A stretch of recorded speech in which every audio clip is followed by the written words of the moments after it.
the true story of the four fallen angels chained in the River Euphrates. Today we're diving into the story of the four fallen angels from the Bible, beings created by God but who turned against him and were cast out of heaven. Who were they? What led them to fall from grace? And what role do they play in the divine plan? Join us as we explore the lives and legacies of these infamous fallen angels. Angels are spiritual beings created by God to serve his will. According to the Bible, angels existed before the world and humans. They praised God and followed his commands, with some angels even taking on special roles like messengers, protectors, or warriors. Among them, there were those with extraordinary beauty, strength, or wisdom, the archangels who led God's celestial army. However, not all angels stayed loyal to God. Some, driven by pride, envy, and ambition, decided to rebel against his authority. These angels are known as the fallen angels, beings who strayed from God's light and embraced darkness. The Bible speaks of four key fallen angels: Lucifer, Semyaza, Azazel, and Beelzebub. Lucifer, perhaps the most well-known and powerful of these angels, was originally called the Light-Bearer. He was renowned for his beauty and closeness to God. Traditionally, Lucifer was the archangel of music in heaven. But he wasn't content with his position. He sought to elevate himself above God. In the book of Isaiah, it is said that Lucifer declared, "I will ascend to heaven. I will raise my throne above the stars of God. I will sit on the mount of assembly, on the heights of the clouds. I will make myself like the Most High." Isaiah 14:13-14. Lucifer convinced other angels to join his rebellion, and a war broke out in heaven. God sent the archangel Michael and his followers to battle Lucifer and his rebellious angels. The Bible tells us that there was war in heaven. Michael and his angels fought against the dragon, and the dragon and his angels fought, but they did not prevail. So the great dragon was cast out, that old serpent, called the devil and Satan, who deceives the whole world. Revelation 12:7-9. Lucifer and his followers were cast out of heaven, and Lucifer, the once brilliant light-bearer, became Satan, the adversary, the tempter of mankind. Semyaza, another fallen angel, was the leader of the Watchers, a group of angels sent to earth to guide and watch over humanity. His name means "he who sees God," and he was known for his wisdom and understanding of the heavenly secrets. However, the Watchers grew enamored with the daughters of men, and Semyaza led them in disobedience, breaking the divine command. According to the book of Enoch, which is not part of the official Bible but is referenced in some ancient texts, Semyaza and the other angels took human wives, and from these unions the Nephilim, giants who wreaked havoc on earth, were born. The book of Enoch states, "It happened when the sons of men had multiplied, and the Watchers saw them and desired them. And they said, 'Come, let us choose women from among the daughters of men, and by name we will beget children.'" Enoch 6:1-6. This knowledge and the resulting corruption led to violence and destruction, filling the earth with sin. Azazel is another fallen angel who played a major role in spreading evil on earth. He taught humans how to make weapons, armor, and jewelry, introducing war, vanity, and idolatry. Azazel's teachings corrupted humanity and led to widespread violence. God's judgment upon Azazel was severe, as the angel was bound by the archangel Raphael and cast into the desert to await his punishment. Finally, Beelzebub, also known as the Lord of the Flies, was one of the most feared fallen angels. According to Jewish tradition, Beelzebub was worshipped as the god of the Philistines, a people hostile to Israel. He was thought to have power over diseases and pestilence and was believed to be the lord of demons.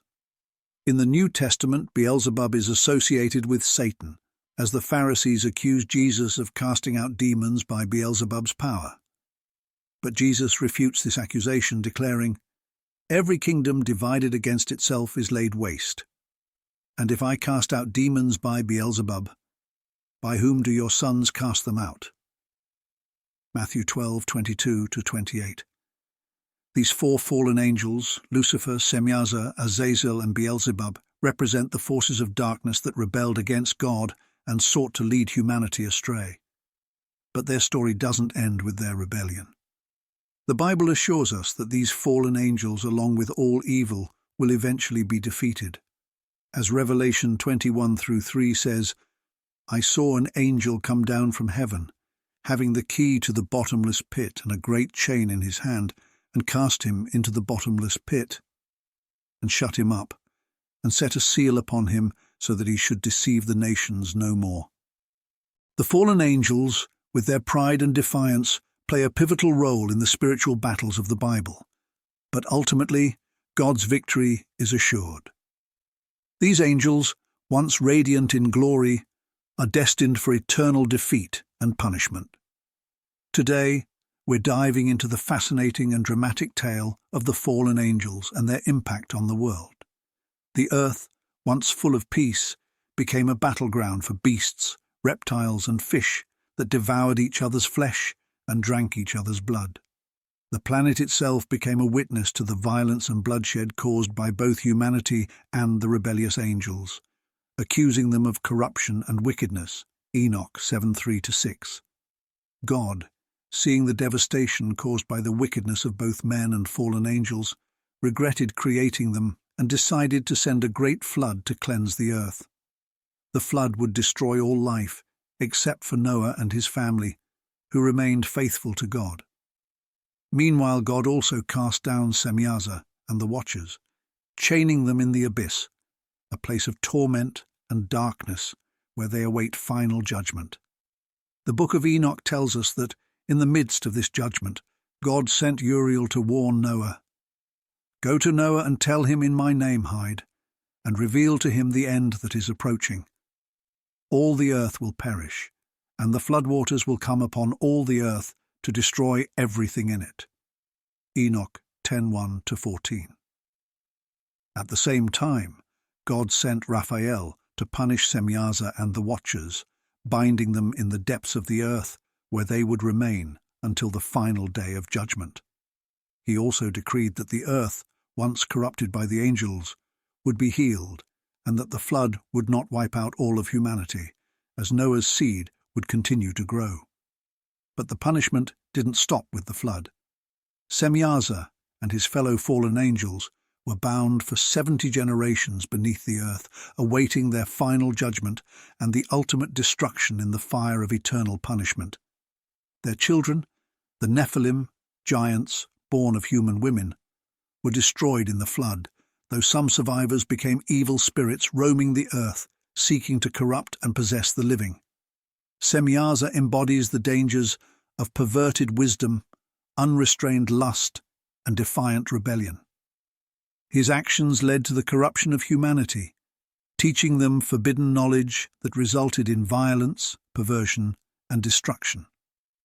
Another key figure in this rebellion was Azazel. His name means the one whom God strengthens, and he was a formidable angel who believed himself to be the most powerful and skilled in war.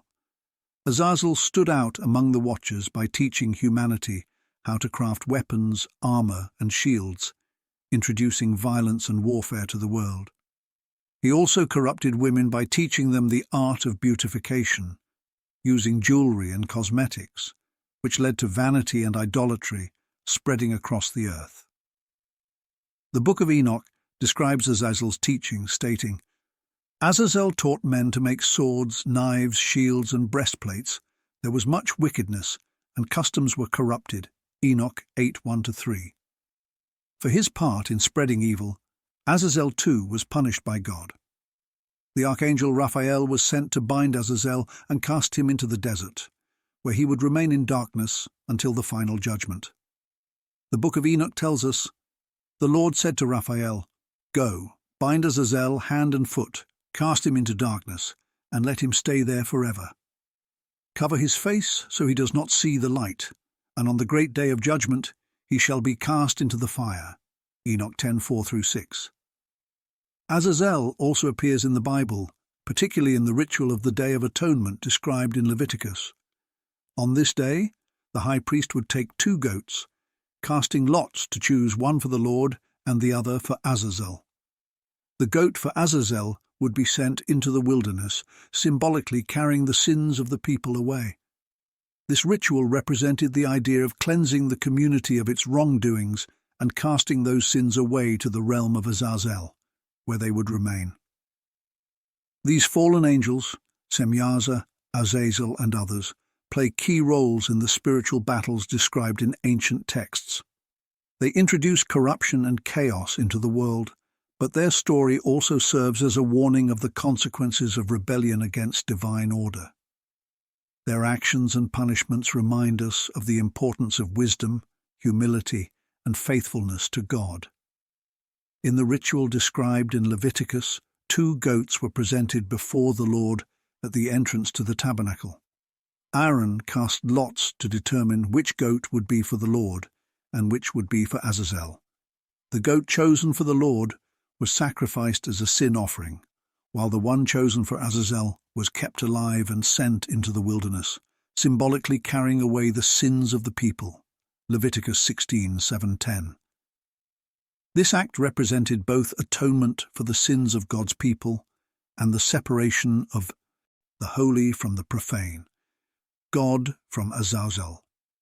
Some see Azazel as a place in the desert, while others interpret him as a fallen angel who embodies violence, vanity, and idolatry, acting as an enemy to God and his people. The last of the fallen angels in the Bible is Beelzebub, whose name means Lord of the Flies. He is often viewed as the most repulsive of all the fallen angels. According to Jewish tradition, Beelzebub was worshipped by the Philistines, particularly in the city of Ekron. They believed he had the power to cause or cure diseases, plagues, and pestilences.